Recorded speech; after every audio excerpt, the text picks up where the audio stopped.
बोलिए सतगुरुदेव महाराज की।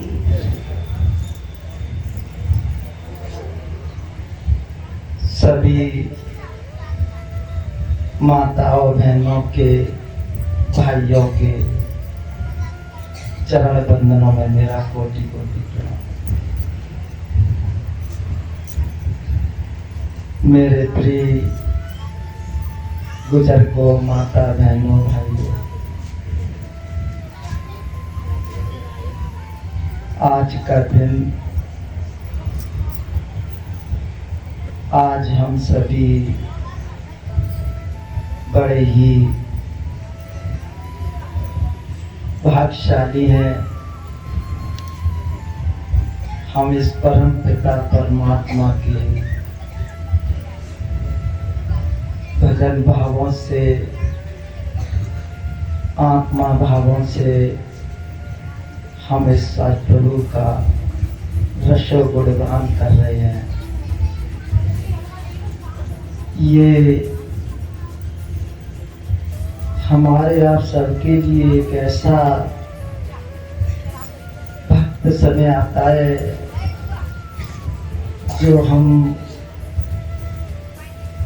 आज के समय में हम इस परम पिता परमात्मा का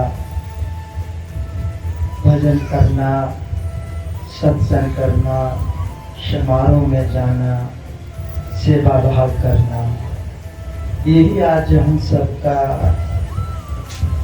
ये जिंदगी का, हमारे इस मनुष्य जन्म का उत्तम कर्म है, श्रेष्ठ कर्म है।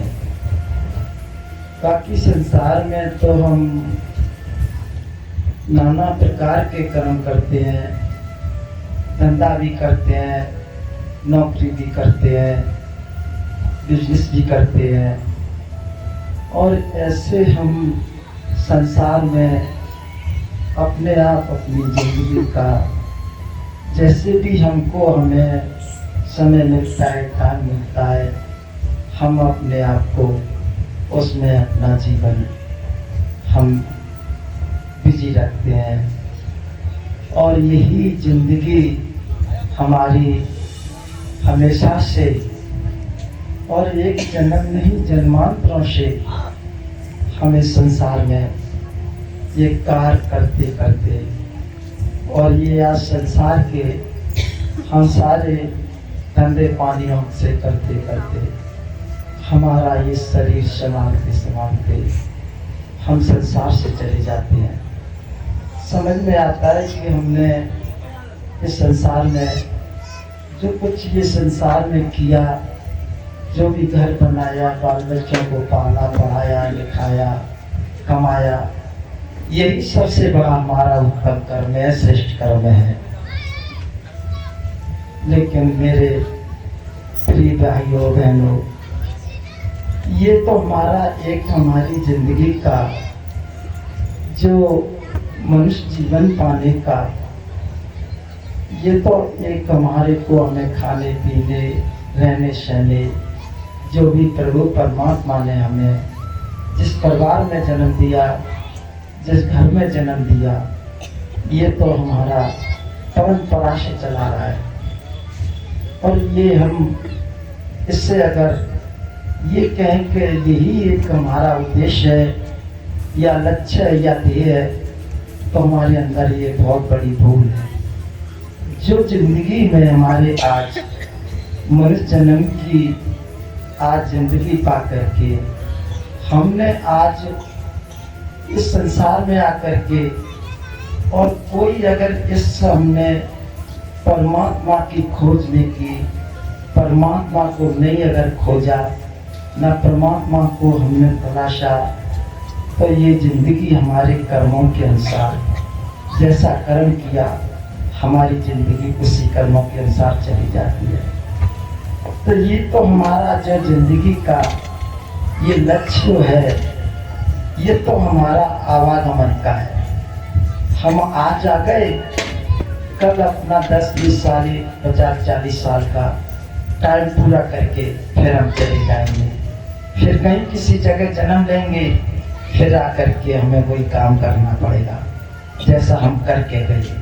तो ये तो हमारे जिंदगी का, चाहे हमने कोई अच्छा कर्म किया, चाहे हमने कोई बद कर्म किया, ये परमात्मा ने इसको 84 लाखों का आज घेरा।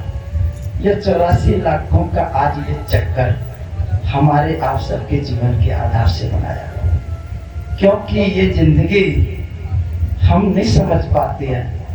क्योंकि अगर जब हम इंसान की योनि में आते हैं तो समझ में आते हैं कि हम वास्तव में इंसान हैं, और इंसान के नाते से आज हम उस भगवान को भी याद कर सकते हैं, भगवान को अभी ध्यान कर सकते हैं। लेकिन हम अपनी मनुष्य योनि से नीचे अगर ध्यान दें, थोड़ा सोच विचार करें, तो समझते हैं कि भगवान को एक मनुष्य के अलावा कोई और योनि नहीं जा सकता।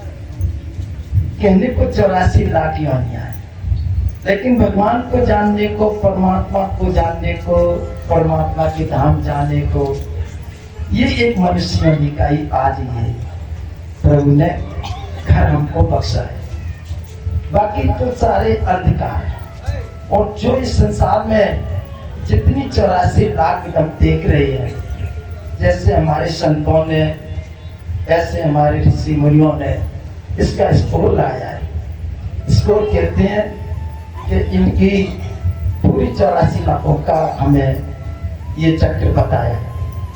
जैसे पहले जो है 30 लाख योनि पानी के जीव होते हैं, जो पानी में रहते हैं, कीड़े मकोड़े जैसे रेंगते हैं, चैंटी हैं, ऐसी जो 30 लाख योनियां हैं, ये आज हम देखते हैं ये भगवान का नाम नहीं ले सकती, भजन नहीं कर सकती, लेकिन ये अपना जो कर्म है वो करती हैं और जैसा भी इनका अस्तित्व आया है वैसा कार्य करती हैं। 30 लाख योनि पानी के जीव की, कीड़े मकोड़ों की, और 27 लाख ये आज हम आप सभी देख रहे हैं पक्षियों की। जो 27 लाख है वो पक्षी हैं। इसी तरह से 14 लाख हमारे ये और जानवर भी हैं। इसी तरह से 9 लाख हमारे ऐसे ही और कीड़े मकोड़े भी हैं। लेकिन ये 80 लाख योनियों का भेद, इन 80 लाख योनियों में भगवान की कोई खबर नहीं। हम कहते हैं कि शायद ये आज सभी जीव जंतु भगवान का नाम लेते हैं, भगवान का पूजा करते हैं, लेकिन इनको कोई बोध नहीं, कोई ज्ञान नहीं, इनको कोई किसी तरह का समझदारी नहीं। फिर हम 4 लाख योनियों में आकर के हमारा क्या हाल होता है कि इसमें हमारे देवता भी हैं, किन्नर भी हैं, ऐसे कुछ हमारी योनियां हैं। 4 लाख में एक मनुष्य योनि भी है, जो हम आप सब हैं। इस 4 लाखों में इस मनुष्य योनि को ही क्यों श्रेष्ठ कहा है और इसको क्यों विशेष कहा है, उत्तम कहा है, और इसको हमारे सारे वेदों में, हमारे सारे संत मत में, आज हमारे सभी धर्म शास्त्रों में इस मनुष्य योनि को ही क्यों ऐसा दर्जा देते हैं। रामायण में लिखा है, आपने देखा होगा, पढ़ा होगा कि बड़े भाग्यमान स्तन पावा, सुर संतन ग्रंथन गावा। क्योंकि संत ग्रंथ वेद हमारे इस मनुष्य योनि की महिमा करते हैं कि ये बड़े भाग्य से मारे हमारे न जाने अपने इस जन्म में, न जाने कितने जन्मों में हमने कितना शुभ कर्म किया होगा, कितने अच्छे कर्म किए होंगे। यह 84 लाखों की सीढ़ी से जैसे भी हमारे हमको ऊपर चढ़ते आते हैं और सबका भोग करते करते हम जब मनुष्य योनि में आते हैं तब हमारे को ये दर्जा मनुष्य का मिलता है। तो ये बड़े भाग्य हैं। हम अगर इसी 84 लाखों में और अगर फिर हम नीचे चले जाएं तो मनुष्य योनि का कोई फायदा नहीं। इस मनुष्य योनि जो मिली, परमात्मा ने जो हमें इंसान बनाया, इसका अगर हमने कोई इसके अगर ऊपर का दर्जा प्राप्त नहीं किया या हमने ऊपर नहीं अगर ध्यान दिया तो फिर हमारा जीवन 84 में लौटना वापस जरूर है। हम लौट करके वहीं क्यों नहीं आ जाते हैं। तो 84 लाख ये जीवन हमारे को हमें ऊपर आकर के मिला है भोगने के बाद, और इसको हमारे सभी धर्म शास्त्र कहते हैं कि भाई बहुत बड़ी किस्मत है। अब हम इस 84 लाखों का भोग करने के बाद फिर हमको अगर कोई साधना ना करें, भगवान का नाम ना लें, भजन ना करें, प्रभु का कोई गुणगान ना करें, कोई अगर हम पूजा पाठ ना करें, सेवा भक्ति भाव ना करें, तो फिर मनुष्य योनि में हमारा जन्म आना व्यर्थ है। हमने तो खाया पिया और चल दिए, हमने शाम हुई तो खाना खाया सो गई, सुबह हुआ तो अपना नहा धो करके चल दिए। तो ये तो हमको हमें ऐसे ही है कि जैसे एक जानवर रात को इस पक्षी कहीं ठहरते हैं और सुबह होते पक्षी अपना उड़ करके अपन चले जाते हैं, बागों में चले जाए, चाहे वो अपने कहीं भी अपना हार करने के चले जाए, खाने के लिए चले जाए, फिर जाकर के रात बसेरा कर लेंगे, फिर रात बसेरा हो जाता है, फिर से उड़ जाते हैं। तो इस तरह से ये जिंदगी अगर इस तरह का बसेरा कर रही है और इस तरह से आकर के तो फिर अगर ये पूरी उम्र ऐसे ही चली जाए तो फिर तो ये हमारा बसेरा है, जैसे जानवर पशुओं का बसेरा है और वो चला गया। फिर हम भी अगर उसी तरह से चले गए तो हमारे में पशुओं में कोई अंतर नहीं। जो हमने भगवान के नाम को नहीं समझा, परमात्मा के नाम को नहीं समझा, प्रभु का कोई भजन नहीं किया, तो फिर उनका मन में फर्क क्या है? जैसे वो है वैसे वो आ कर रहे, वैसे हमको आ कर रहे, खाना पीना खाया सो। तो ये हमारी जिंदगी आगे कहती है, रामायण के साधन धाम मुझ कर द्वारा जिन्होंने परलोक सुधारा। ये लोग कौन सा है? इसको हमारे सभी भाई बहन जानते हैं कि ये मृत्यु लोक है। और जो परलोक है वो कौन सा लोक है? इससे परे हम देख नहीं सकते, हमने देखा नहीं, सुन लेते हैं लेकिन देखा तो नहीं। क्योंकि देखने के लिए ही हमारे को हमें कुछ अपनी युक्ति शक्ति लगानी पड़ती है, देखने के लिए हमें कुछ सोचना विचार करना पड़ता है। तो हमें परलोक का पता तो नहीं। कह लेते हैं कि लोग परलोक है, सब लोग है, सचखंड है, अनामी लोक है, परमात्मा का लोक है, लेकिन देखा तो नहीं। बिना देखे अगर हम ये अपनी जबान से कहते रहे कि वो लोक है, परलोक है, तो ये तो बात नहीं। लेकिन जिस लोक में हम रह रहे हैं उसे हम जानते हैं कि ये मृत्यु लोक है। हमारा यहाँ मृत्यु होती है, जन्म होता है, फिर मृत्यु होती है, फिर जन्म होता है। तो इस तरह का जो आज हमारा ये लोक है, ये मृत्यु लोक है। और इस मृत्यु लोक की रेपुटेशन कहाँ तक है, कोई बहन भाई इसे नहीं समझते होंगे। और सुना होगा क्या, हम मानते हैं कि रामायण गीता भागवत में बहुत अच्छा संदेश देती है, हमारी गीता रामायण बहुत अच्छा संदेश देती है। पढ़ना ही हमारा, और उसको पढ़ करके समझना ही एक हमारी बुद्धिमानी है। अगर हमने पढ़ लिया, पाठ कर लिया, समझा नहीं, तो फिर कोई पढ़ने का पढ़ना। तो इस तरह से जब पढ़ना, या हम उसको पढ़ते रहे, या हम उसको किसी तरह से याद करते रहे, लेकिन अगर उसके अनुसार अगर हम अपनी जिंदगी को नहीं ढालते, उसके अनुसार अगर हम अपनी युक्ति शक्ति नहीं करते, उसकी पूजा पाठ नहीं करते, उसका मंत्र जाप नहीं करते, तो पढ़ने से कोई काम नहीं चलता। पढ़ना तो एक हमारा एक विद्यार्थी जैसा है।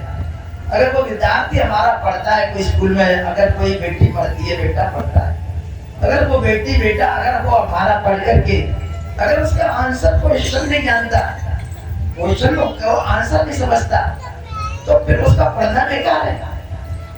चाहे वो कौन सी भी क्लास में पढ़ते हो, आगे तो उसको तरक्की नहीं मिलेगी। उसका क्वेश्चन आंसर उसको पढ़ करके उसका अगर सारांश नहीं निकाला तो फिर पढ़ना बेकार है। ऐसे तो हमारे कबीर साहब कहा करते थे, भाई पढ़ पंडित भाई, लिख लिख भाई अमीट, कह कबीर प्रेम की लगी नहीं कोई चीट। अरे भाई तेरे अंदर ज्योति तो कभी नहीं, भगवान का प्रकाश तो है नहीं। तुमने पढ़ लिया, वेद पढ़ लिया, शास्त्र पढ़ लिया, गीता रामायण पढ़ लिया, और पढ़ करके अगर एक हमने अपनी मान के चलो अपने दिमाग में रख लिया। लाइब्रेरी है ये, इसको लाइब्रेरी कहते हैं। जैसे आजकल स्टूडेंट लाइब्रेरी में पढ़ते हैं, ये भी एक लाइब्रेरी है।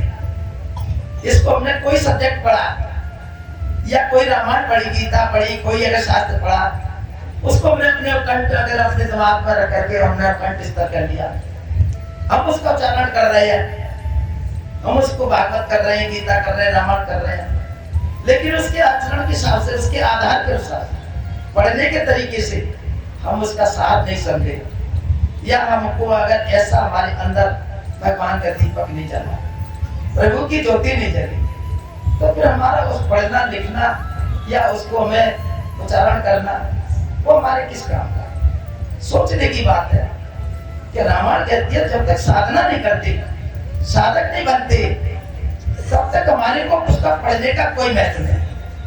कहती हमारे भाई बहन कहते हैं, भाई बहन हमारी माता बहन कहते हैं, हम एक पाठ रामायण क्या करते हैं,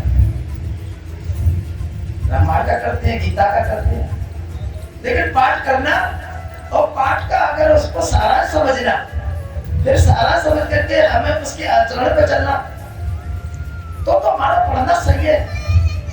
पाठ करना ही महत्व नहीं रखता कि हमने रामायण का पाठ पढ़ लिया और उसका महत्व नहीं समझा। जब तक उसका महत्व नहीं समझ पावे तो रामायण हम एक नहीं पूरे एक बार नहीं 10 बार पढ़ ले, हम एक अध्ययन नहीं 10 अध्ययन कर ले। अध्ययन से कुछ नहीं होगा जब तक हमारे को हमारे अंदर भगवान की ज्योति है। ऐसे भगवान की भक्ति के लिए, भगवान की ज्योति के लिए, भगवान की पूजा करने के लिए हमको हमें समझना, सोचना, विचार करना पड़ता है। साधन करके, साधना करके हमको भगवान को समर्पण करना पड़ता है। हम समर्पण करना ही नहीं जानते हैं। हम तो पढ़ना जानते हैं लेकिन अब हम समर्पण करना जानते हैं। जबकि आरती पढ़ते हैं, तेरा तुझको अर्पण क्या लागे मेरा, ठीक है, देख रहे हाँ भाई, तेरा तुझको अर्पण क्या लागे मेरा। तो जब भगवान कहता है कि भाई मेरा ही कह रहा है और मुझे ही अर्पण कर रहा है, भगवान लेता है तो रोते क्यों भाई? भगवान ने तुम्हारा धन दे दिया तो रोते क्यों भाई? भाई घर में कोई बात होगी तो रोते क्यों भाई? भगवान को तुमने समर्पण कर दिया। तो समर्पण करना ये बहुत बड़ी बात है। जब समर्पण कर दोगे तो तुम्हारा ही नहीं कुछ। और ऐसे ही गुरु की शरण में आ गए, सदगुरु की शरण में आ गए तो माता बहनों, इससे बड़ी भक्ति क्या है? हमने शरण दे दी तब भगवान से इतनी बड़ी साधना है।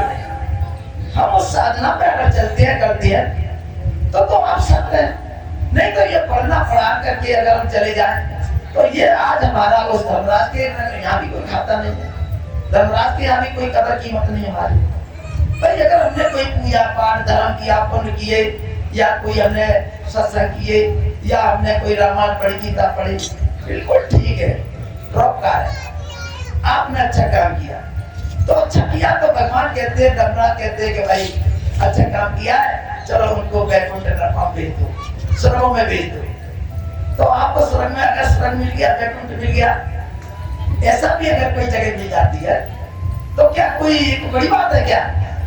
भाई आप बेकार मान के चलो, मानव जीवन की योनि से और देवता बन गए, स्वर्ग में बैठ के माँ का हजारों करोड़ों वर्ष की उम्र कमे भर कोई रहना है, और यहाँ पर हमारे को हमें कर्म बदलना है। वहाँ बदलते नहीं है इतनी जल्दी, वहाँ तो करोड़ों वर्ष की उम्र है, लाखों वर्ष की उम्र है, तो वहाँ स्वर्ग मिल गया तो लाखों वर्ष में। लेकिन माता बहनों, वहाँ भी हमारे लिए दुख है। क्या दुख है? कि वो लाखों वर्ष या करोड़ों वर्ष स्वर्ग में बैठी है या वैकुंठ में बैठी है, हम उनको देवता करके पूज रहे हैं। हम चाहे किसी की पूजा कर रहे हैं, भगवान की, विष्णु की कर रहे हैं, शंकर की पूजा कर रहे हैं, या देवी देवताओं की पूजा कर रहे हैं, तो अच्छी बात है, कर रहे हैं, लेकिन इससे हमारा फल क्या है? हमने कोई विचार किया इससे हमारा फल क्या है? सिर्फ हमारा उनसे फल यही है कि वो एक इतने सामर्थ्य है कि हमारे दुखों में थोड़ा बंटवारा कर देते, दुखों में आराम कर देते। कोई आर्थिक स्थिति में अगर गड़बड़ होती है तो उसे सुधार देते, कुछ हमारे शरीर में रोग तकलीफ होती है तो उसमें भी हमारे को भला कर देते। लेकिन ये कहो वो हमारी मुक्ति कर दे, नहीं, मुक्ति नहीं कर सकते, क्योंकि मुक्ति उनकी नहीं हुई। जब मुक्ति उनकी नहीं हुई तो हमारी लोग कैसे कर देंगे? जा देव विस्मृ देवता भजा तुम्हारी। अब देवता कहते हैं कि प्रभु पूजा तो हमने खूब करी और हमने जो भी तपस्या करी, जो भी हमने पूजा पाठ करी, आपने हमको बहुत अच्छी जगह स्थान दे दिया, लेकिन इतने अच्छे स्थान पे आकर के भी हमारे जीवन का कल्याण है, मुक्ति नहीं है। तो मुक्ति नहीं है तो प्रभु फिर हमारा यहाँ पर कब तक यहाँ रुके रहेंगे? आज हजारों करोड़ों वर्ष हो गए, वो तो हमारी देह के लिए तड़प रहे हैं। कहते हैं कि जा देव सुप्र देव और ताय भला तुम्हारी से। भाई वो तो कह रहे हैं कि हमको अगर नर्तन मिल जाए तो भगवान का भजन करके अपनी मुक्ति प्राप्त कर लें, प्रभु याद करके, और हम उनकी पूजा कर रहे हैं। ब्रह्मा विष्णु महेश देवी देवतन की, इनकी पूजा कर रहे हैं, वे हमारी पूजा कर रहे हैं और तुम उनकी पूजा कर रहे हैं। बात कैसे सिद्ध हो? सोचने की बात है। तो जो ऐसा उनका ध्येय देवताओं का, या ऐसा ध्येय आज हमारे उनका देवताओं का, तो ये सोचिए कि फिर हमारा क्या ध्येय होना चाहिए, हमारा क्या ध्येय होना चाहिए। हमारा ध्येय का कारण ये है कि हमारा ध्येय ध्यान, जब ध्येय बनेगा ध्यान भी बनेगा, तो हमारा दाता भी मिलेगा। भाई ध्येय ध्यान से ही दाता मिलता है। तो ध्येय ध्यान तो हमारा देवतों में है, लेकिन हमारा जो है मुक्ति का साधन तो नहीं है। मुक्ति का साधन तो हमारे आज संत सदगुरु है। क्यों संत सदगुरु हमारे क्यों है तो वो हमारे जैसे इंसान, परमात्मा ने हमारे को हमारे जैसा चोला दिया हमको। लेकिन बड़ी विचार करने की बात है, क्योंकि हम सब माता बहनें पूजा करते हैं, किसी न किसी भी इष्ट देवता की पूजा करते हैं, गुरुओं की पूजा करते हैं, संतों की पूजा करते हैं। हम पूजा तो कोई न कोई भाई किसी न किसी प्रकार की करते हैं, दान करते हैं, पुण्य करते हैं, तीर्थ करते हैं। हम इस तरह की सारी पूजा पाठ करते हैं, सभी बहन भाई हमारे, जब थोड़ा करते हैं जब ज्यादा करते हैं। समझदारी हमारे अंदर है, हम किन किन की पूजा करते हैं, कैसी कैसी पूजा करते हैं। पूजा का फल तो अवश्य है, लेकिन मुक्ति का फल एक ही है, वो हमारी सबकी है। ये नहीं कि कोई हमारी विवादित हो। भगवान का घर एक है, आने का रास्ता एक है, जाने का रास्ता एक है। तो बताइए कि पूजा भी एक होगी, पूजा भी एक होगी। तो भगवान के घर की पूजा एक है, बाकी हमारे और सब देवता देवियों की पूजा पाठ जो है ये अनेक है। तो हमको भगवान की पूजा करने का तरीका समझ में नहीं आता। हमारे सब भाई बहन देखिए, बहुत अच्छी तरीके से मैं ये बताना चाह रहा हूं कि पूजा कैसे की जाए। सारी दुनिया को अपने सामने रख लो, जैसे एक स्टूडेंट अपनी भूगोल पढ़ता है, भूगोल में नक्शा आता है, भारत का भी नक्शा आता है, संसार का भी नक्शा आता है। और वो स्टूडेंट जब वो उनका जो अध्यापक है वो कहता है कि भाई इसमें आपको ये शहर भरने हैं, ये प्रांत भरने हैं, आपको ये देश भरने हैं, तो हमारे को हमें उस भूगोल में खोज करनी पड़ती है। भूगोल का नक्शा धर लिया हमने, अपनी खाली जगह का नक्शा बना करके हमने भरना शुरू कर दिया। कहाँ पर अमेरिका है, कहाँ पर पाकिस्तान है, कहाँ पर ब्रिटिश है, कहाँ पर कहाँ है, ये सारे नक्शा उस भूगोल को लड़का पढ़ता है बच्चा, तो वो वही जगह भूगोल को देख करके भर देता है कि ये यहाँ पर, ये यहाँ पर है, और हमारे भारत का नक्शा बन जाता है। ऐसे ही संत महात्मा कहते हैं भाई सारी सृष्टि को अपने सामने रख लो, हमने रख लिया। तो ये सारी सृष्टि, विचार करने की बात है कि ये सारी दुनिया, सारी सृष्टि क्या तत्व की है। कभी आपने नहीं ध्यान दिया, और दिया होगा तो मैं मानता हूं, समझते हो। सारी सृष्टि क्या तत्व की है, सारी दुनिया कितने तत्व की है, इसके 5 तत्व हम सब भाई बहन जानते हैं। हमारी रामायण गीता भागवत में भी आता है। मिट्टी, अग्नि, जल, वायु, आकाश, यही है ना, ये 5 तत्व हैं। इन 5 तत्वों को हमने रख लिया अपने सामने। अब हम विचार करते हैं कि ये हमारे 5 तत्व, सज्जनों, सारी सृष्टि का नक्शा हमारे सामने आ गया। अब हम चलते हैं कि भाई पूजा करनी है, तो पूजा किस तरह से की जाए। बाकी तो मंदिर, मस्जिद, गुरुद्वारा, माता बहनों हमने बनाया है, भगवान ने नहीं बनाया। क्या बनाया? कोई भाई बहन हाथ उठा के कहते हैं भगवान ने बनाया मंदिर, मस्जिद, गुरुद्वारा। नहीं बनाया था। क्या बनाया है?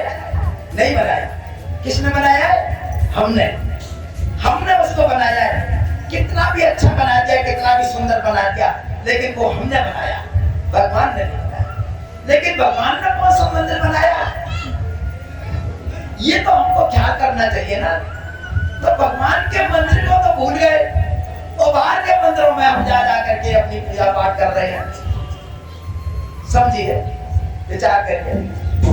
मैं ये नहीं कह रहा हूं कि आप पूजा मत कीजिए, लेकिन हमारी पूजा जो है ना, जो आज हमारा उद्देश्य है, ध्येय लक्ष्य है, वो हमारा किस तरह से पूरा होगा। जब आप भगवान की पूजा करेंगे और भगवान की पूजा नहीं करेंगे तो हमारा उद्देश्य लक्ष्य कहां से पूरा होगा। तो जो भगवान ने बनाया है माता बहनों, वो ये मंदिर बनाया है। ये किसने बनाया है? भगवान ने। या किसी इंसान ने बनाया है क्या? बनाया तो नहीं है, लेकिन ये भगवान ने बनाया है। हरि मंदिर ये शरीरा, इस शरीर में भगवान का मंदिर है, इसमें भगवान बैठा है, इसमें हमारी आत्मा बैठी है, इसमें देवता बैठे हैं, इसमें सारी चीजें बैठी हैं। आप समझेंगे ना? तो भगवान का मंदिर तो ये है। तो इस मंदिर में कौन कौन पूजा करता है? हाथ उठा के तो कह दो। जो करता है सही, मेरी दृष्टि में सही आना चाहिए। जो इस मंदिर में पूजा करता है, आप बताइए कि पूजा कैसे सिद्ध की जाए? इस मंदिर में कौन पूजा करता है? इसका कारण क्या है मैं बताता हूं। इस मंदिर की पूजा करने का जो तरीका है, कारण है, वो हमको मालूम नहीं। इसलिए हमें इस मंदिर में पूजा नहीं कर सकते, क्योंकि हमारी तो आंख बंद हो जाए तो अंधेरा, और आंख खुल जाए तो सवेरा। पूजा कैसे करी जाए? अगर आंख खुलती है, दुनिया दिख रही है, ये दिख रहे हैं, और रिश्ता आ जाए तो जब मेरा बेटा है, जब नाती है, जब मेरा चाचा है, जब ताऊ है, ये दिख रही है। और आंख बंद हो जाए तो अंधेरा दिख रहा है। हम जाने कहां भाई? हम क्या करें? ये संसार एक तरह से भूल गया है ना। ये भूल में है ना कि आंख खुल गई तो चाचा ताऊ याद आ गए, और आंख बंद हो गई तो अंधेरा हो गया। फिर कहा जाए? तो इसको हमारे संत महात्मा बड़े प्यार से समझाते हैं। क्या समझाते हैं? देखिए, ये 5 तत्व हैं। इन 5 तत्वों का पहला तत्व ये वनस्पति। समझना ध्यान करके, मैं पूजा की तरफ ले जा रहा हूं। ये पहला तत्व ये वनस्पति, ये वृक्ष है, घास है, फूस है, या जो भी कुछ फलवारी है, या कैसे भी छाया पाती है, लेकिन वनस्पति, ठीक है ना। इस वनस्पति में माता बहनों एक तत्व प्रबल होता है। प्रबल का मतलब हटे। बाकी 4 तत्व इसमें ना के समान होते हैं। ना के समान का मतलब है न मात्र। अगर साग में अगर नमक सही डाला तो सब्जी लगेगी अच्छी, और डालता हूं भर का रोटी तो खा नहीं कोई। समझ में आई ना? कोई इसको खाएगा नहीं। बोलो फेंके बोलेंगे, फेंको। ऐसे ही इसमें ना के समान एक तत्व पानी का, पानी प्रबल है, बाकी इसमें और तत्व ना के समान। कभी भी इसका प्रैक्टिकल कर लेना। अगर आप किसी वृक्ष को काट करके और उसको तोड़ना, अगर वो एक अगर मन का बैठता है और उसी वृक्ष को, उसी की डाली को या उसकी पेड़ को या कह को फिर 6 महीने पीछे तोड़ना, तो आज उसमें से 35 किलो तो बनकर 30 किलो बैठ करके 10 किलो रह जाएगा। बड़ा मामूली पानी का तत्व खत्म। इसमें प्रबल है ना पानी। जब 30 किलो घट गया और 10 किलो रह गया, तो आप बताइए बहनों, तुम क्या तत्व किया? 5 तत्व। भगवान ने कहा है कि पूर्ण तत्व मनुष्य के अंदर, बाकी तत्व कम ज्यादा जीवों के अंदर। तो 5 तत्व पूर्ण हमारे अंदर है। अगर हमारे अंदर पूर्ण नहीं होते, ठीक है ना, तो काय को कमाने जाते? वृक्ष कहाँ जा रहे हो कमावे? अगर हम कमाने जा रहे हैं तो वृक्ष को भी जा रहा है, लेकिन उसको भी भगवान दे रहा है ना। पानी दे रहा है, मिट्टी दे रहा है, और उसको हवा भी दे रहा है, सूरज भी दे रहा है, चंद्रमा भी पड़ रहा है, सब कुछ पड़ रहा है ना। तो वृक्ष कहीं जाता है कहीं? लेकिन पूर्ण तत्व हमारे अंदर है। हम जाते हैं कमाने, जब कमा के लाते हैं जब तो खाते हैं, और कमा के नहीं लाओगे तो खाओगे क्या भाई? तुम भूखे मर जाओगे। और वृक्ष तो कभी भूखा नहीं मर रहा है। भाई तो भगवान दे रहा है, जड़ से दे रहा है तो, सूरज से दे रहा है तो, लेकिन उसे मिल रहा है। तो आज ये सोचने की बात है कि हम 5 तत्व के वृक्ष एक तत्व का है, हम वृक्ष की पूजा करते हैं। कोई बहन कहती है पीपल का लोटा चढ़ाओ, कोई भाई बहन कहता है आम के फूल का पौधा पे लोटा चढ़ाओ, तुलसी पे लोटा चढ़ाओ, या ऐसी जगह हम लोटा चढ़ाते हैं। विचार करिए भाई, जिसकी पूजा करोगे तो वहीं तो जाओगे, क्या कहीं तो जाओगे भाई? जहाँ जैसी आशा वैसा ही वासा। तो तुमने अगर आम की वृक्ष की पूजा करी, तुलसी की पूजा करी, या तुमने पीपल की पूजा करी, तो माता बहनों हमारा धीर ध्यान अंत समय पर पूजा भाव में चला गया पीपल माँ, तो हम पीपल बन जाएंगे, हमारी आत्मा छूट गई तो पीपल बन जाएंगे। तो बात आप समझिए कि आप पीपल बन गए तो आप 5 तत्व के थे और 3 पीपल बन गए, नीचे आ गए एक तत्व पे। क्या आपने कैसे पूजा करी? आप तो भगवान के रूप थे, भगवान का स्वरूप था, और भगवान के स्वरूप को त्याग करके तुम पीपल बन गए। तो ये पूजा हमारी करने के लिए नहीं करनी चाहिए। क्या करेंगे?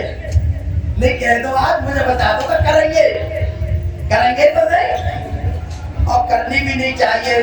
बहनों आप ये ना समझो, विचार करो, ये परंपरा को लकीर पे अगर हम चलते रहे, परंपरा की लकीर पीटते रहे, तो हम इस संसार में कभी अपनी आत्मा को परमात्मा से नहीं मिला सकते।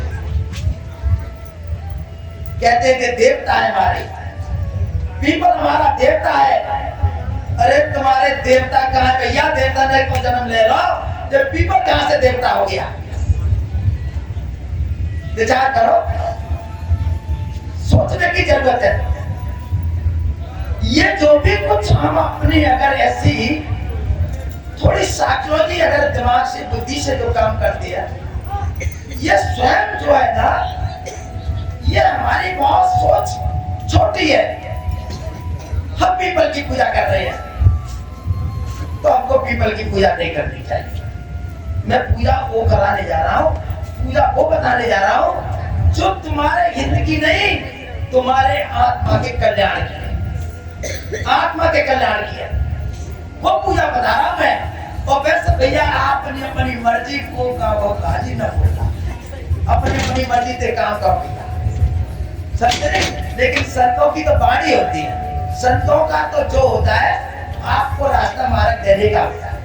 तो ये रास्ता मार्ग ही बताया जा रहा है। फिर आते हैं 2 तत्व की योनि पर। 2 तत्व के जीव क्या है? जैसे कीड़े हैं, मकोड़े हैं, ये सत्य भी है, चैटा बेटा ये है। 2 तत्व हैं, अग्नि और मिट्टी। माता बहनों इन्हें जल मिले ना मिले, इन्हें जल मिले ना मिले, लेकिन फिर भी नहीं मरते। इन्हें महीने का साल तक नहीं मिले। आपने देखा पहाड़ों पे बहुत जानवर बच्चे रहते, कीड़े मकोड़े, सर्दी रहता है, ये बीचू कांटे कांतर भी रहती है, ऐसी कुछ रहते हैं, बहुत बड़े बड़े कीड़े मकोड़े रहते हैं वहां पे, लेकिन उनको पानी नहीं मिलता। जब पानी नहीं मिलता तो क्या वो मर जाते हैं? नहीं मरते हैं, उनको सालों तक पानी नहीं मिले, लेकिन नहीं मरते। तो इनमें क्या है? अग्नि और मिट्टी। इसके अंदर तुमने नेट छेड़ दो बीच में तो जंग मारो खींच के, और नेट सर पे छेड़ दो तो पलट के खा जाओ। खाता है नहीं खाता? नेट भी पैर पड़ गया तो खा जाएगा। तो अग्नि इसके अंदर तेज है और मिट्टी का हार करता है। तो अग्नि और मिट्टी है। अब विचार करिए कि अगर हम सर्प की पूजा करेंगे, विचार करो, या कोई और किसी की पूजा करेंगे कीड़े मकोड़ों में, बहुत से भाई बहन करते हैं चैटी ने चुंगाया हमें, तो भैया चैटी ने चुंगाया, चैटी तो मना करता नहीं, इनको तो भोजन बन रहा है, परोपकारी तो है, इन्हें तो भोजन मिल रहा है। लेकिन हमारे को हमें तो समझना है ना कि चैटी के चुंगाने से हमको क्या परोपकार मिलेगा, पुण्य क्या मिलेगा। पुण्य तो कभी मैंने वो नहीं किया चला, पुण्य तो मेरे काय को पुण्य है, लेकिन कल्याण नहीं है, पुण्य है।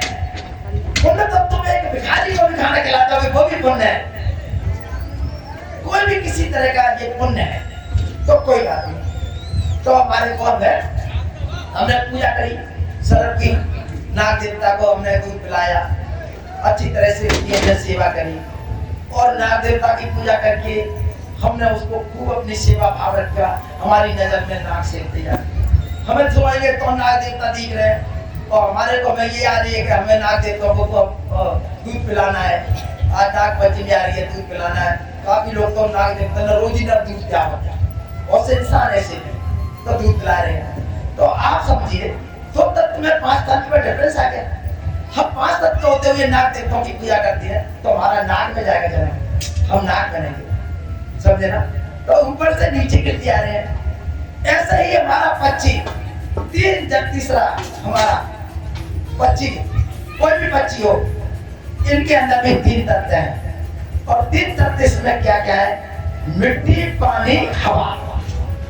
आकाश में देखा तुमने, तोता उड़ जाती है, कबूतर उड़ जाती है, कितनी दूर ऊंचा उड़ जाता है पक्षी, तो हवा का वेश है इनके अंदर, हवा का वो पानी का भी वेश है और इनके अंदर मिट्टी का भी वेश है।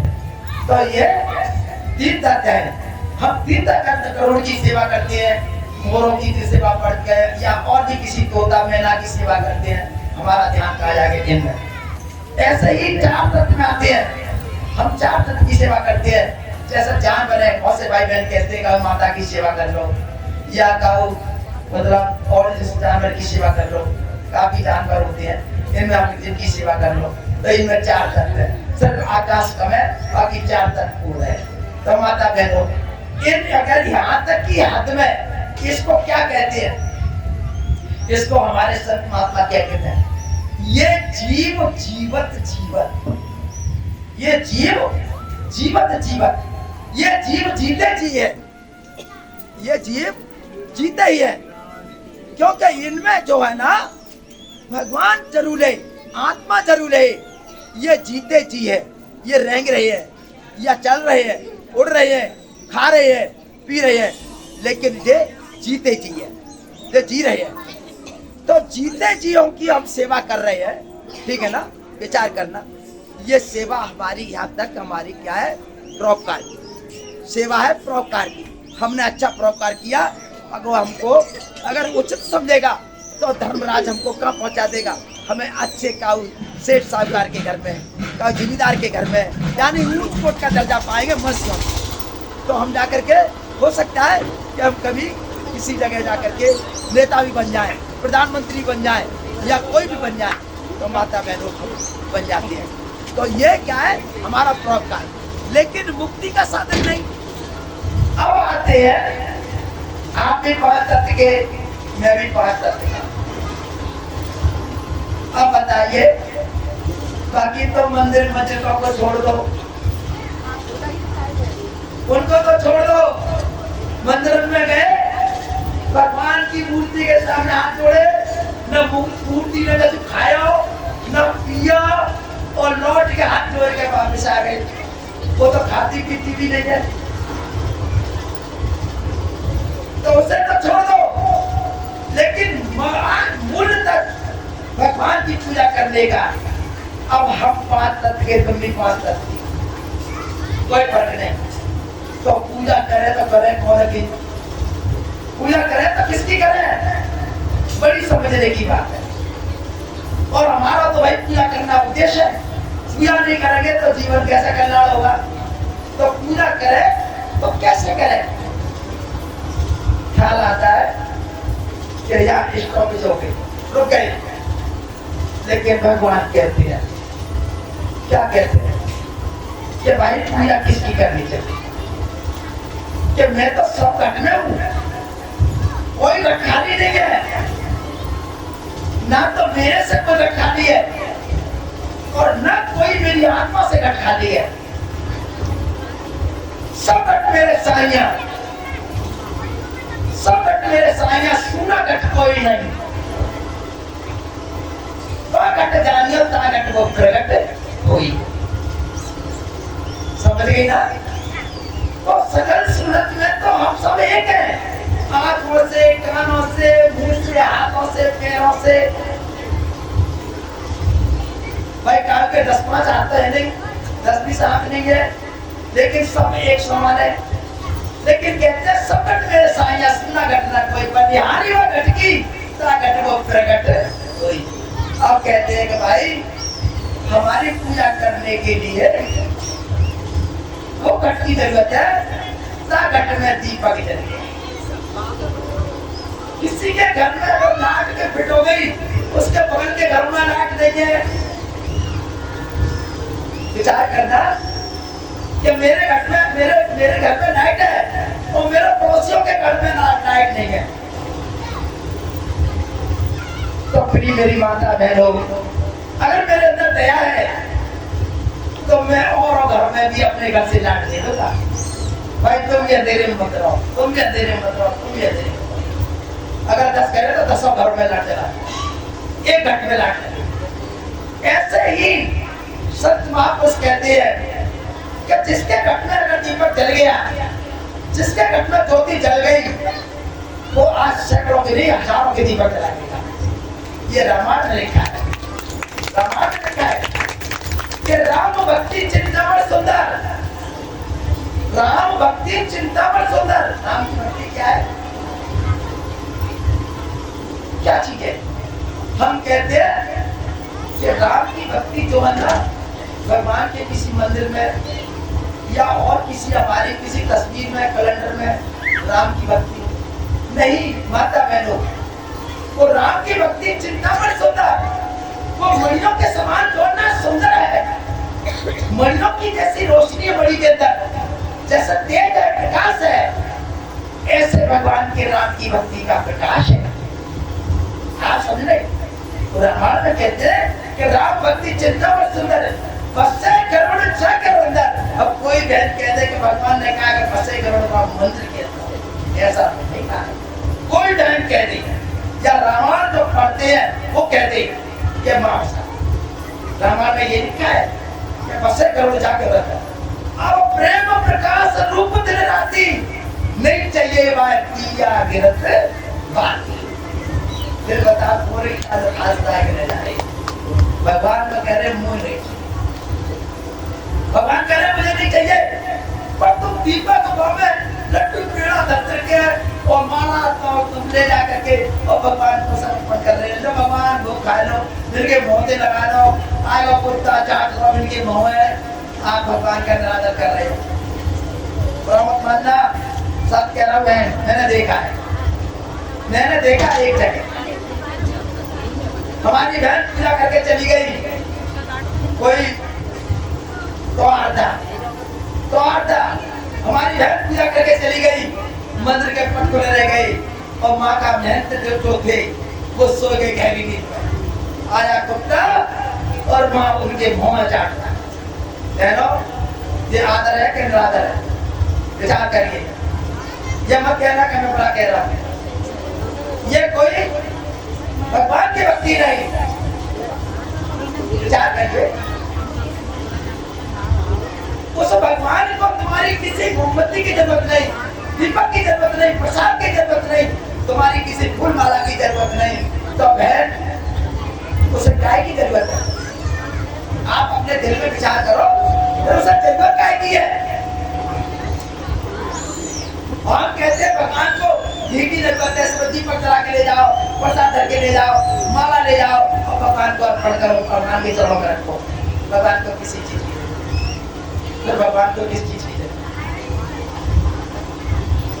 बड़ी सोचने की बात है कि जिस चीज की भगवान को जरूरत नहीं उस चीज को भगवान को दे रहे हैं, भगवान कैसे घुसाओगे? विचार करो। भगवान कहते हैं भाई मुझे किसी चीज की जरूरत नहीं, मैं भाव का भूखा हूँ, तुम्हारे अंदर भावना होनी चाहिए। मैं भाव का भूखा है, भाव ही मेरा सार है, और भाव से जो कोई बजे बात बेटा, भाव की बात है बहनों, बरसात की बात कर रही है, भाव की बात है। अगर कहीं आप अगर पूजा करने जा रही हो, ठीक है ना, हमारे अंदर भाव नहीं होना चाहिए, लेकिन हमारे अंदर भाव होता है। हम पूजा करने जाते हैं, अपने बड़े बूढ़े बैठे हैं, हमारी माता बहन बैठी है, हमारी सास बैठी है, और वे भूख के मारे हाथ में तड़प रही है और तुम मंदिर जा रही हो और वे क्या कह रहे हैं कि बहुत रोट के आवे तुम रोटी दे नहीं तो प्राण निकल जाए। सोचिए माता बहनों, आप अपने अगर जिससे अपने माता पिता की अपने शास्त्रों की सेवा नहीं कर सकती तो भगवान की पूजा कहाँ लगी? भगवान की पूजा कहाँ लगी? भगवान का पहले नंबर लेते हो और माँ बापा का नंबर पीछे लेते हो। चाहे माँ बाप भूखे बैठे हैं, चाहे तड़प रहे हैं, प्यासे बैठे हैं, लेकिन आज भगवान तो तुम याद पहले जा रहे हो। सोचने की बात है, सबसे बड़ा भगवान तो हमारे माँ पिता है। हमें उनको खिलाएंगे और उनको पिलाएंगे। और माता बहनों, अगर राष्ट्र चरित्र का अगर मुझे पूजा पाठ करेंगे, राष्ट्र से सेवा भाव करेंगे, तो माता बहनों तुम्हें धन मिलेंगे, तुम्हें वो धनवान दे जाएंगे, आशीर्वाद दे जाएंगे। तो जितनी भगवान कभी तुमको वहां पे आशीर्वाद देंगे मंदिर में। आप विचार करिए कि भगवान की पूजा को हम जा रहे हैं मंदिर में, विचार करो, सोचो, समझो। हमने भगवान को अगर मूर्ति देकर के हमारे अंदर अगर उसका अक्षर आया या हमारे अंदर कृष्ण को आई, हमारे अंदर भगवान की एक भावना आई हमारे अंदर, माता बहनों अभी आपको पता है इसके बारे में? नहीं पता है। ये जो भी अगर भगवान की मूर्ति को देख करके उसके मंदिर में जाकर के और भगवान को मूर्ति देख करके, और माता बहनों क्या होता है, एक रेडियस पावर, एक हमारे अंदर एक रेडियस पावर होती है, वो निकलती है तरंग, इनको बोलते तरंग, वो निकलती है। और जब वो तरंग उस मूर्ति को देख के निकलती है तो मूर्ति खुद तो नहीं उसको ग्रहण कर पाती है, फिर लौट के हमारे अंदर ही प्रवेश हो जाती है। जा तेरा काम बनेगा और भगवान का काम बनेगा तो कहते हैं भगवान आज से कर रहे मेरा काम बना। माता बहनों, हमें ही भगवान है और हमें ही पुजारी है, हमें ही दाता है, हमें परमेश्वर है, लेकिन हम अपने आप को भूले बैठे। ये हमें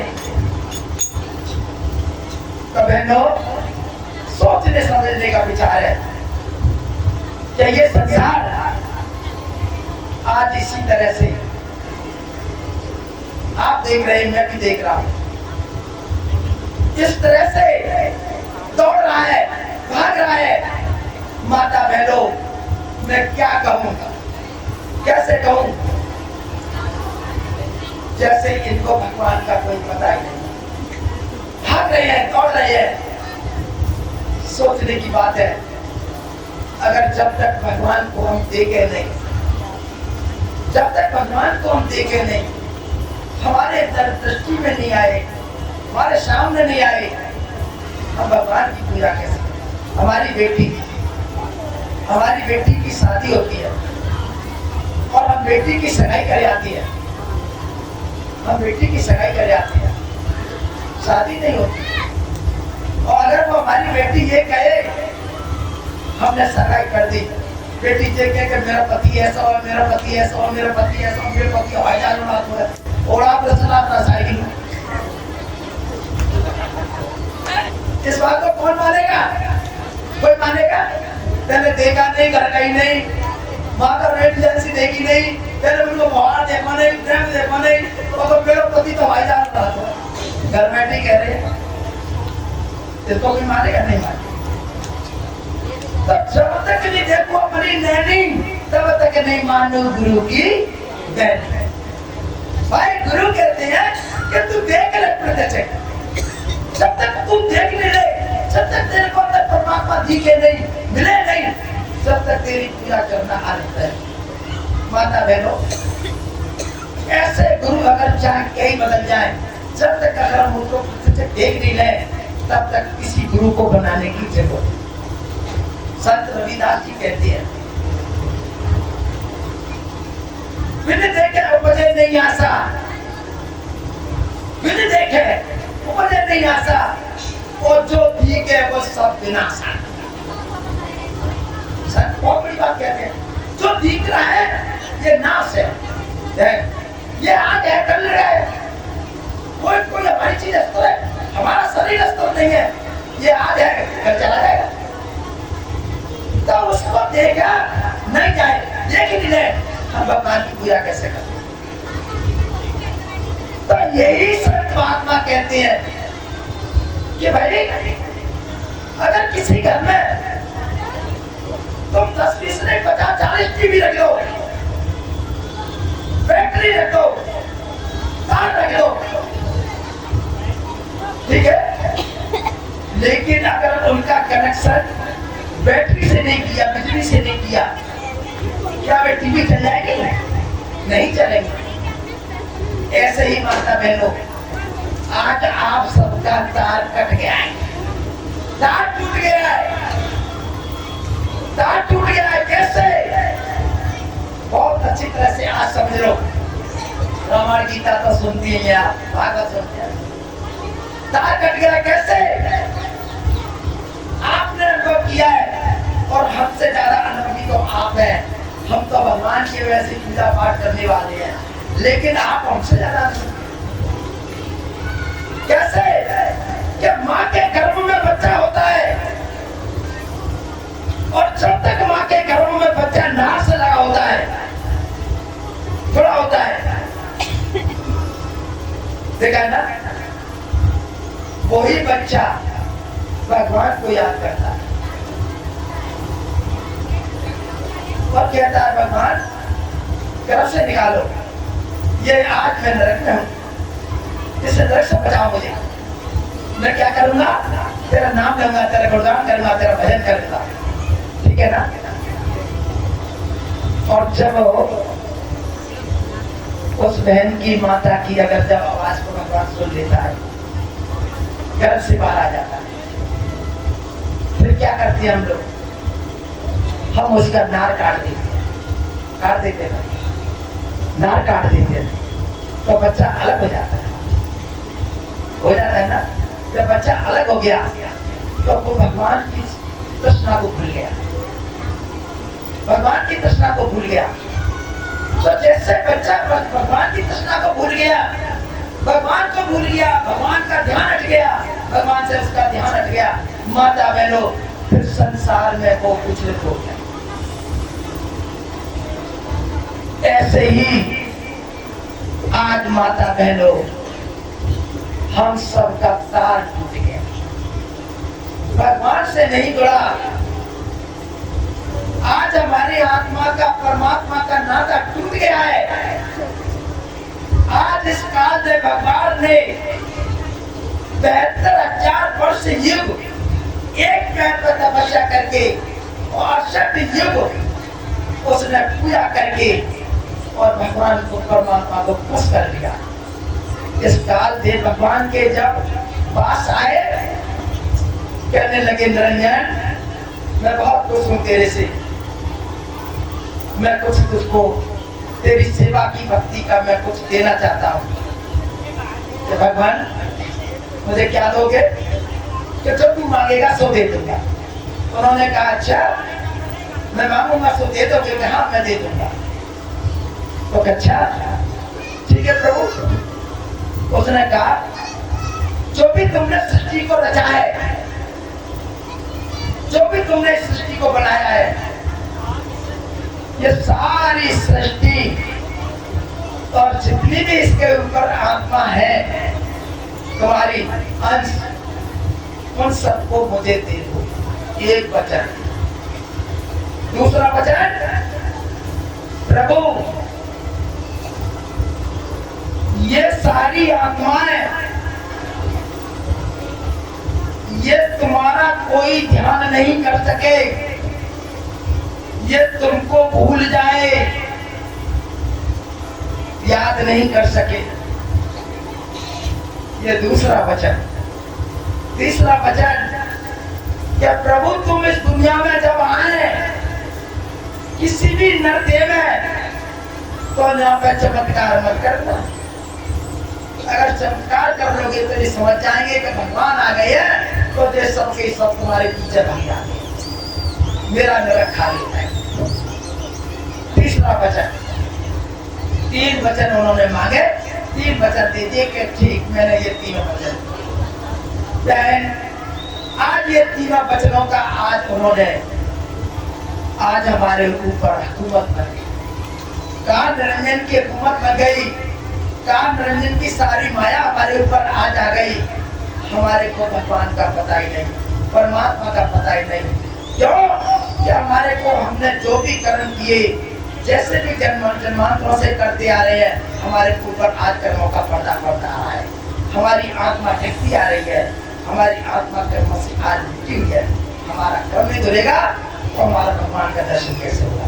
तो माता बहनों, आज हम संसार में इस दुनिया की बात मुखी होकर के दुनिया में दौड़ते हैं, भागते हैं, लेकिन खुद में खुद अपने आप में नहीं घुसती है कि हमारे अंदर भगवान है। तो हमारे अंदर तो आज इतना आज कर्मों के पर्दे पड़े हैं, आज हमारे अंदर देहवास के पर्दे पड़े हैं। हमारे इन पर्दों में हमारी आत्मा आज जेल में बंदिश है। आज हमारी इस आत्मा जेल में रह रही है और आज हजारों लाखों करोड़ों वर्षों से आज हमारी आत्मा जेल काट रही है। आज एक जेल खाने में पड़ जाए। हमने अपनी कभी देखा कि हमारी आत्मा कहाँ है? कभी हमने समझा कि हमारी आत्मा कहाँ है? आज हम 84 लाखों में आज जेल काटते हैं, कभी इस जगह, कभी उस जगह, कभी कहीं जन्म लेती है, कभी कहीं जाती है। तो आज 84 लाखों में जेल काटती है। बताओ कैसे आज हमारे, कैसे हम कैसे भगवान के घर जाए? हमें हम पूजा करते हैं, पाठ करते हैं, सेवा करते हैं, भगवान के घर की पूजा कहाँ करते हैं? अगर भगवान की हम पूजा करें तो माता बहनों हमारा परमात्मा से मिलाप हो जाए और भगवान के घर में चले जाए। तो माता बहनों, इन आंखों के तक ये 6 चक्रों की माया है। हमारे अंदर 6 चक्र है, 6 चक्रों का हमारा देवताओं का निवास है। हमारा ये 7वां चक्र है, चाहे इसको ये कह लो ये अज्ञा चक्र है, या इसको ये कह लो ये 3रा नेत्र है, या माता बहनों ये 3रा देव तत्व है। हम इसको किसी भी तरह से वर्णन कर लें, ये यहाँ तक अगर हम पूरा करके नहीं आते हैं, हमको कोई असलियत का मालूम नहीं पड़ती है। हम संसार में तो आप पहले आप हमको पूजा यहाँ तक आ नहीं है, ये पूजा आप करती हो किसी भी इष्ट देवता की, या किसी भी आप अपनी संसारी पूजा, या किसी भी मंदिर की पूजा, ये पूजा कभी तुमको नहीं ला सकती है। ये पूजा सदगुरु की है, सदगुरु के बिना आप पूजा नहीं कर सकती है। माता बहनों, सदगुरु आपका बहुत बड़ा दास है, सदगुरु आपका बहुत बड़ा साहूकार है, सदगुरु आपका बहुत बड़ा सेवक है, लेकिन सदगुरु की महिमा को हम समझ नहीं पाते हैं।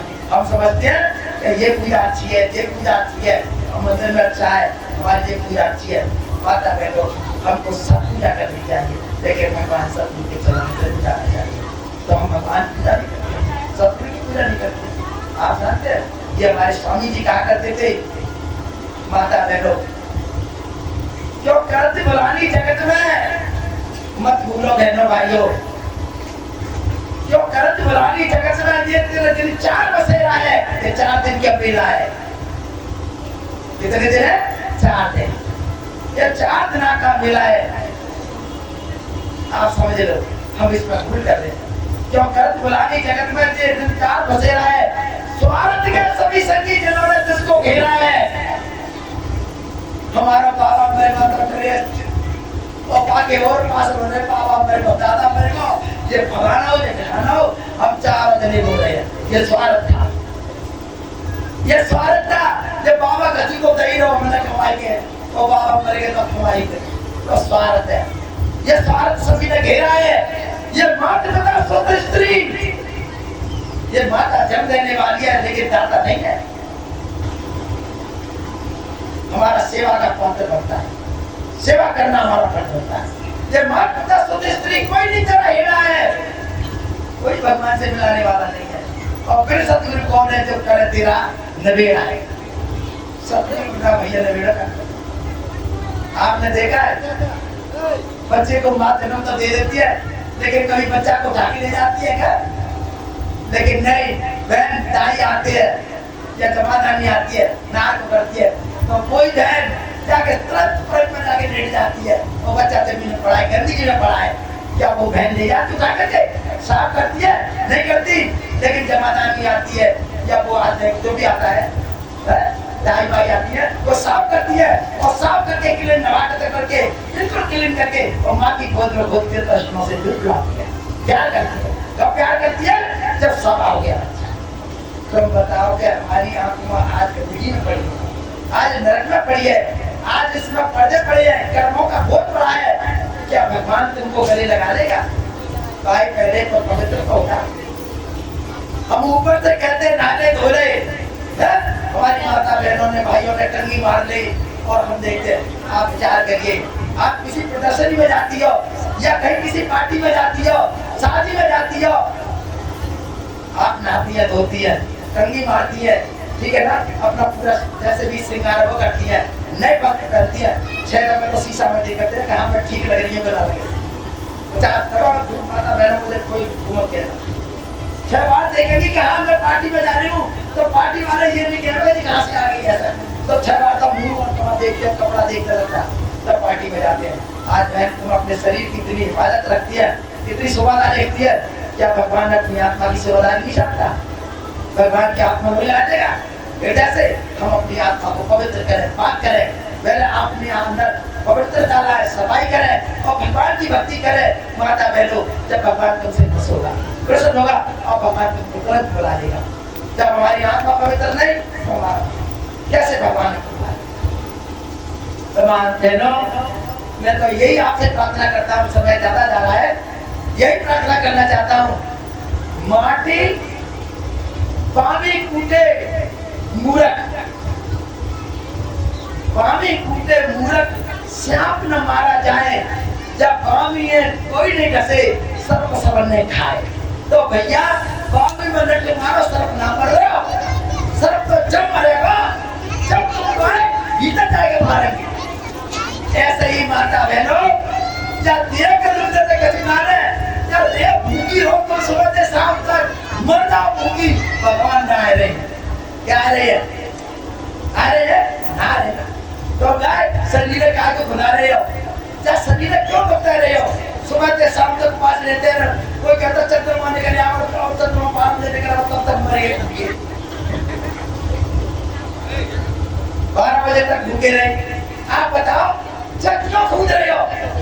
विचार करो, सोचने की बात है। हम अपने शरीर को इतना तृष्णा दे रहे, इतनी बात को दे रहे, अरे भाई बाहर से भावना से बचो ना, तो बाहर से बचोगे भावना से भल्लो पेट खूब चकाचक, लेकिन माता बहन भावना से याद करो, प्रेम से प्रभु को याद करो, भगवान जरूर मिलेंगे। ऐसा नहीं कि नहीं मिलेंगे, लेकिन हम सुबह से भूखे संजाता आत्मा पड़ रही है, वो देख कह रहे भगवान कब नहीं करेगा, कब नहीं करेगा, कब नहीं करेगा, हम में चलेंगे। तो सिर्फ भगवान का पास नहीं है, इसको पास नहीं करेगा। तो ये माता बहनों, सही तरीके की अपनी पूजा पाठ करने की कोशिश करें। यही मेरा आपसे आज चरणों में विनती है, प्रार्थना है। कुछ भी समझ लो माता बहनों, एक सच्चाई को ढूंढने में, एक अच्छाई को ढूंढने में माता बहनों कितना भी समय लग जाए, लेकिन मिल जाए सच्चाई, मिल जाए हमें अच्छा है, कितना भी समय जाए। और भक्ति भगवान की पूजा करने में एक जन्म लग जाए, कोई परवाह नहीं, बहनों तुम्हारा जीवन कभी विनाश नहीं जा सकता। ये आप विचार कर लो। हम संतों की चरण में आकर के अगर जितनी भी भक्ति आपने कर ली अच्छा है, जितनी भगवान गुरु के मंत्रों पर चले अच्छा है, उनकी गाँव में चले चरण में वो भी अच्छा है, लेकिन माता बहनों गुरु कभी तुमको नीची योनियों में नहीं जाने देगा। कैसे? विचार करो, कैसे नहीं जाने देगा? तुम्हारा जो खाता जन्म जन्मांतरों से चला रहा है, हम कभी कुछ बनती है, कभी कुछ बनती है, कभी कभी बनती है, और जाने कितनी बार हम स्त्री पुरुष बन जाती है, फिर भी खाता चल रहा है हमारा। इस खाते को ऐसे करवा देता है गुरु, समझ क्या रहे हो तुम? सत्य ने मुझे पूरी सौंपी, निकल गया मन का धोखा, अब ये धर्मराज क्या करेगा? फट गया मेरा लेखा। लेखा को फटवा देता है सतगुरु। सतगुरु बहुत बड़ी ताकत होती है, लेकिन कोई सतगुरु की मेहमान नहीं समझता। जो आज धर्मराज के यहाँ से लेखा को फटवा दे, है किसी की ताकत? विचार करने की बात है, किसी की ताकत। ये लोकल गुरुओं की तो ताकत ही नहीं है, और अन्य पूजा की कोई ताकत नहीं। ये तो सदगुरु की ताकत है।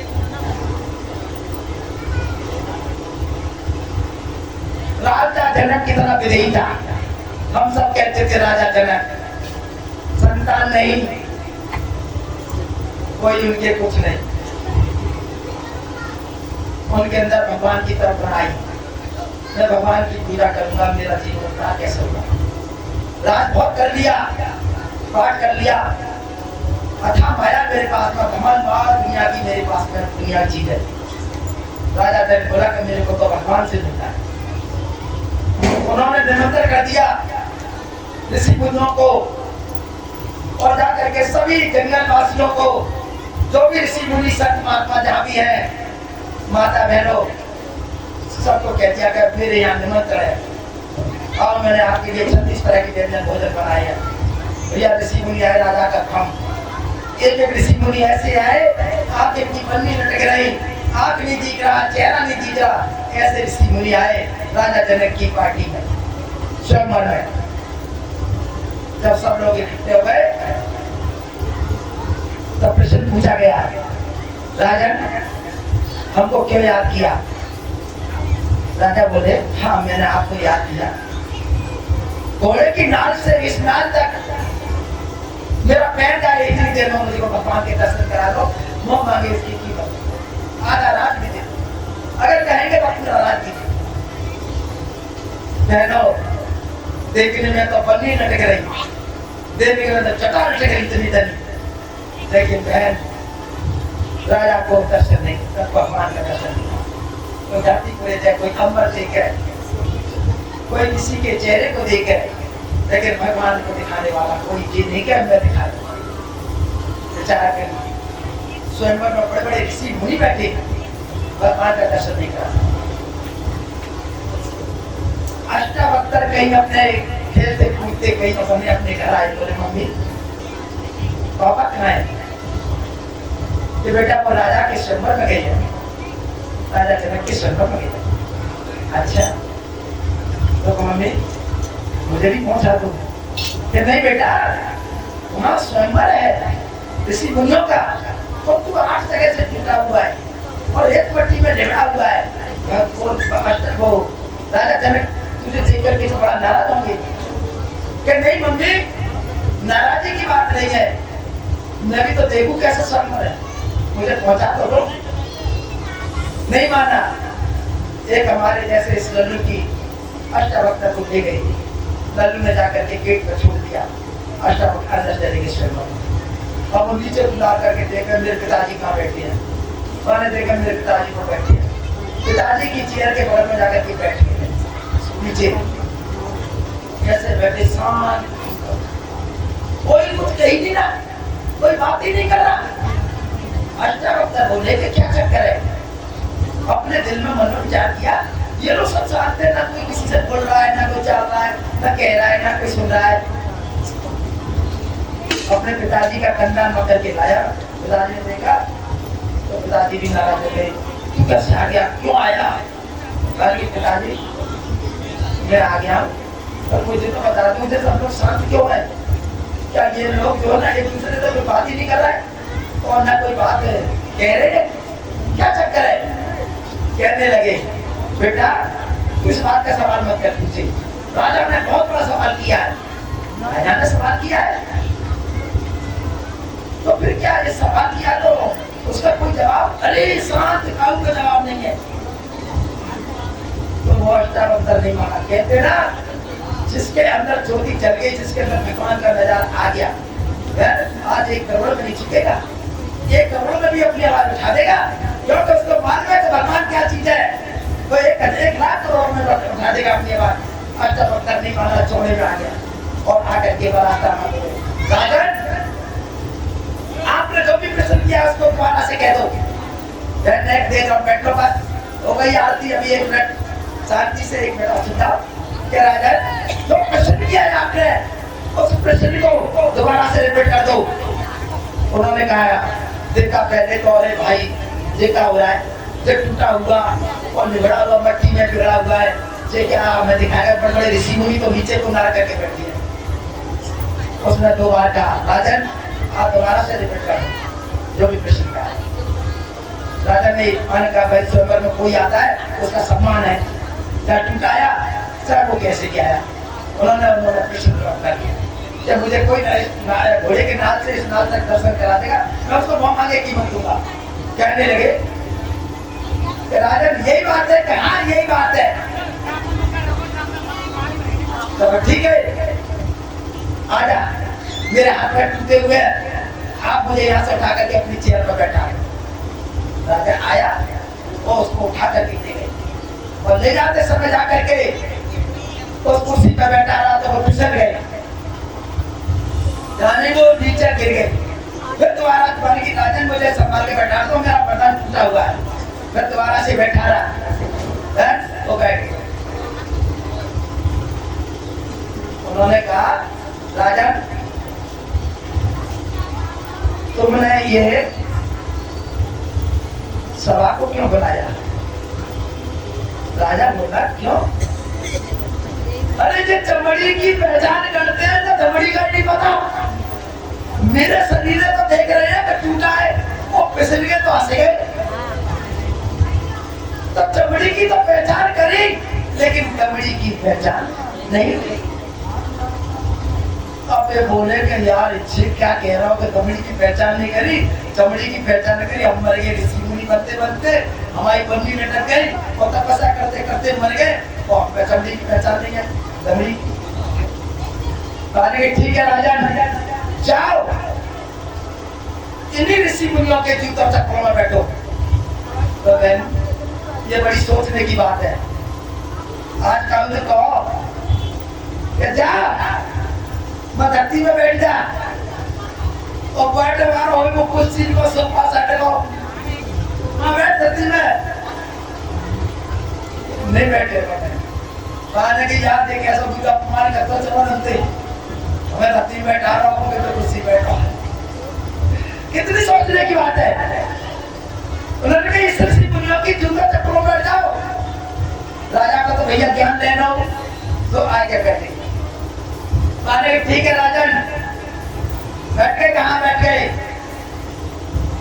राजन हमको एक चीज देनी है क्या? राजा ने तो सबने देते धन दौलत मांगेगा या राजपाट मांगेगा। बात के नहीं राजन हमें एक चीज देनी है, तुम्हारा मन को दे दो। राजा को तो जरूरत है तो देना तो पड़ेगा ही। राजा को दे दिया भाई, मन दे दिया का दे दिया। बहनों जब मन दे दिया राजभर ने कहा ठीक है अब आप आंख बंद करके बैठा। आंख बंद करके बैठा रहा तो उसी राजा को माता बहनों आज इसी देवलोक स्वर्गलोक वैकुंठ लोक में और नरक लोक में पहुंचा दिया। जब राजा ने ये देखा कि ये क्या है नरक लोक, ये स्वर्ग लोक, ये वैकुंठ लोक, ये देवता, ये हमें दे वो हमें दे। राजा की आत्मा प्रसन्न होगी। 4 घंटे के बाद नीचे उतारा ब्रह्मांड से। जब जाके नीचे उतारा तो राजा अष्टावक्र की गोमा में चरणों में जाके गिरा कहना करके कि प्रभु मुझे जो चाहता था वो मुझे मिल गया। माता बहनों कहते मुझे मिल गया। माता बहनों प्रसन्न हुआ। राजा जनक जब प्रसन्न हुआ तो साथ उसकी आत्मा तृप्त हो गई। अब सोचने की बात है माता बहनों, जब आत्मा तृप्त हो गई क्या मुझे देवों का देव लोग मिल गए, स्वर्ग लोग मिल गए, मैंने देख लिए, मैंने ये देख लिया, मैंने वो देख लिया। लेकिन माता बहनों जब राजा का अंत समय आया, राजा का अंत समय मृत्यु आई, जब वो चले राजा तो क्या देखते हैं कि नरक में होकर के उनके लिए कटोरा आया सोने का, उसमें बैठ के चले तो माता बहनों उस नरक में क्या मन मच रही थी, डंडे पड़ रहे थे, कहा के हाथ चलाए जा रहे थे, कहा कुछ हो रहा था, कहा तो कैसी पिटाई हो रही, उनको कर्मों का दंड मिला। राजन बोला ठहरो, ये आवाज कहां से आ रही है, चीकार आ रही है कि महाराज ये नरक है, धर्मराज का लोक है। तो अच्छा ये क्या क्यों चिल्ला रहे हैं? अरे भाई इनको कर्मों का दंड मिल रहा है। इनको सजा मिल रही है, मार पड़ रही है इनके ऊपर। तो अच्छा ये तो बहुत गलत है, मार पड़ रही है इनके ऊपर। मान के ठीक है तुम चलो हमारे पवन खटोला को धर्मराज के पास ले चलो। जब आप वहां गए तो जब धर्मराज से पूछी कि क्या बात है महाराज, इनको ये सजा कैसे मिल रही है? कहने लगे इन्होंने ये दंड किया, इन्होंने ये पाप किया, इन्होंने ऐसा किया वैसा किया है। तो कि महाराज इनको क्षमा करने की कोई युक्ति शक्ति तो युक्ति है? तो कहा कि कोई संत महात्मा अगर हमारे अगर इसका वो देगा अपने भक्ति का दान तो ये बच जाए। तो अच्छा यही बात है, हाँ ये बात है। तो बड़ा खटोला तो छोड़ दिया, वहीं बैठ गए। जब ध्यान करने बैठ गए अपनी योग शक्ति के साथ में तो आत्मा उड़ने लगी, कहीं में से नरक में से आजाद हुई, आत्मा उड़ने लगी। जब आत्मा उड़ने लगी तो धर्मराज बोला कि भैया जे अच्छा भगवान का भक्त है जाकर मेरे नरक ही खाली कर दे रहा है। तो खट में टोक गई, दिल की आंख खुल गई तो जो आत्मा थी वो निकल गई और जो आत्मा रह गई वो रह गई। माता बहनों आगे बढ़ गए, राजा जनक इतनी सा बात लेकर के आगे बढ़ गए। तो आगे बढ़े तो बहनों ने उन्होंने देखा अपने लोक में पहुंच गए, स्वर्ग लोक में। जब स्वर्ग लोक में पहुंच गए, वैकुंठ लोक में पहुंच गए, तब राजा जनक बहुत खुश हुआ, मैं अपने अच्छे लोक में आ गया, मेरा लोक मुझे अच्छा मिल गया। लेकिन संत बड़े दयालु होते हैं, संत बड़े दयालु होते हैं। राजा जनक के पास गुरु नानक देव जी आए, उन्हें मालूम पड़ गया कि राजा जनक आया है देवलोक में। सब जाकर के राजा वहां पर गुरु नानक देव जी आए। गुरु नानक देव जी ने कहा कि हे राजा जनक, तुम बहुत बहादुर हो, बहुत सेवाकार हो, परोपकारी हो, लेकिन राजा जनक बात नहीं सही हुई। कि महाराज क्यों? कि नहीं मैं कहता हूं, धन धन राजा जनक, धन धन राजा जनक तेरा सुमरण किया विवेक और एक गली के तारने से तेरे पापी तारे अनेक। तुम्हारे लिए धन है, तुमने पापियों को तार दिया। फिर कहती है, क्या कहते राजा जनक? वो नानक कहते क्या ऐसा सुमरण जान के जब तुम्हें इतना ज्ञान था और ऐसा ज्ञान जान करके तेरे संत न पकड़ी टेक, ऐसा सुमरण जान कर तेरे संत न पकड़ी टेक और नानक सुमरण तार सारे को बिछड़ घड़ी में एक।